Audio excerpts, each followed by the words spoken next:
taking notes. Habitat Unit sits down with Kendra Beazer, the youngest elected member in the history of the Barbuda Council and former chair of Agriculture, Lands, Fisheries and Coastal Protection. Serving at the heart of local governance, Beazer's work sits where climate change intersects with everyday life on the island, part of the twin island state of Antigua and Barbuda in the Eastern Caribbean. Barbuda has faced acute trials. In 2017, Hurricane Irma devastated the island, destroying homes, infrastructure and livelihoods, forcing the community into a period of large-scale repair and rebuilding. Beazer's work has been shaped by that lived experience, navigating the tension between immediate recovery, long-term resilience, and the practical realities of life on an island on the front line of climate risk. As he outlines, Barbuda remains a community that is driven, growing, and constantly breaking barriers. What follows is a record, a short conversation on how communities at the forefront of climate risk can act to support better built futures.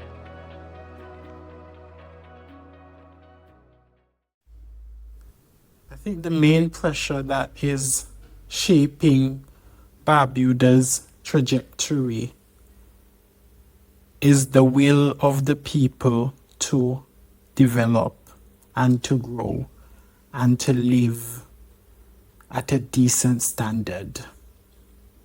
It is often misinterpreted by outsiders because of the narrative that is often portrayed on Barbuda, where development is concerned and where the wishes of the people are concerned.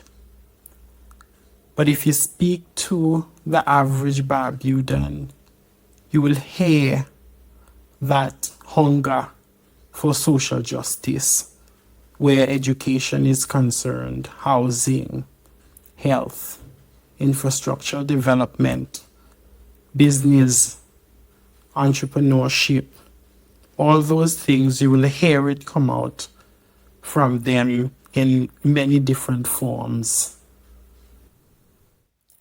I would probably predict that over the next 10 years that the people of Barbuda are determined to protect what makes it a gem.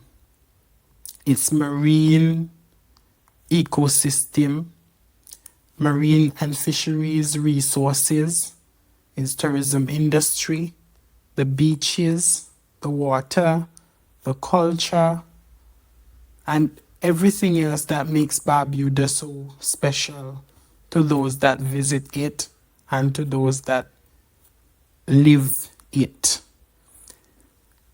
And when I speak about protecting, I also speak about building, because I look at this particular place as a place that is always building and always growing. And in the next 10 years, I don't foresee anything different where that is concerned. I see it as a city that is thriving, growing, and constantly breaking barriers. The geography alone of Barbuda sets the foundation upon which it should be developed. But its land development or development surrounding its coastal ecology, it should be done through the correct process, meaning that persons should be given the opportunity to engage in the developmental process, and that engagement should set the basis upon which the development occurs. Understanding that the development itself should be in the best interest of not just the people, but the place as well. Since Hurricane Irma, risk concentration have been spread out, I would probably say spatially, low-lying coastal zones continue to be vulnerable to storm surges and flooding. Codrington's town's housing stock, much of which remains fragile. Economically, fishing and small-scale farming continue to face significant climate shocks through drought and saltwater intrusion. Tourism investments continue to be uneven, concentrating benefits while spreading risks to local livelihoods.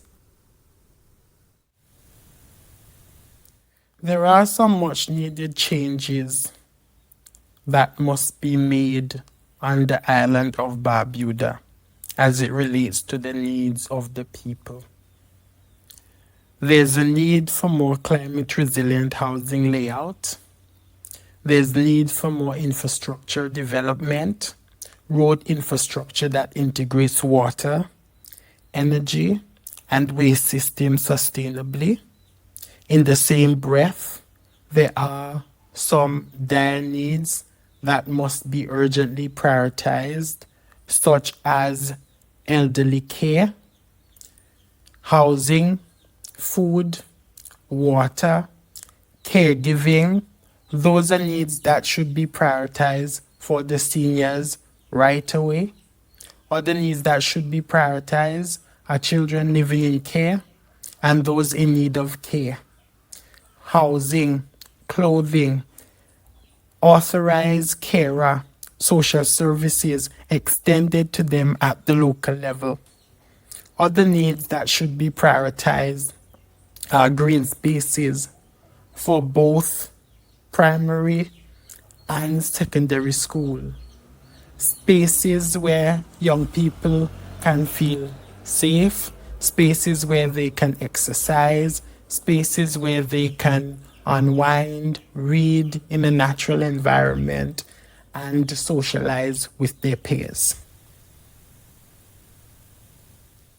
In Barbuda's governance system, decisions often bottleneck at the intersection of the central government and local governments' wishes regarding land and development on the island. This is primarily due to limited capacity, which often slows decision making on the island. There are two things that I would probably recommend to strengthen these processes in the future. Strengthen the council's capacity to not just engage, but to also implement projects and policies that would have been put in place.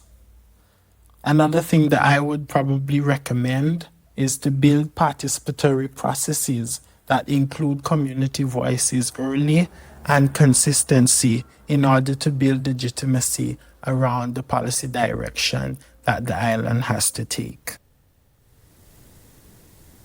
The most credible pathway to raise trust and quality of life in water, energy, housing, and waste is to ensure that there are systems of accountability and transparency in the service delivery of water, energy, housing, and waste, ensuring that there are community-led monitoring of these services to provide oversight and systems of accountability, investment in renewable energy and rainwater harvesting to reduce dependency on the public services, housing designed with local input, not just imposed externally, but meaningful dialogue with the communities that these housing are intended to benefit.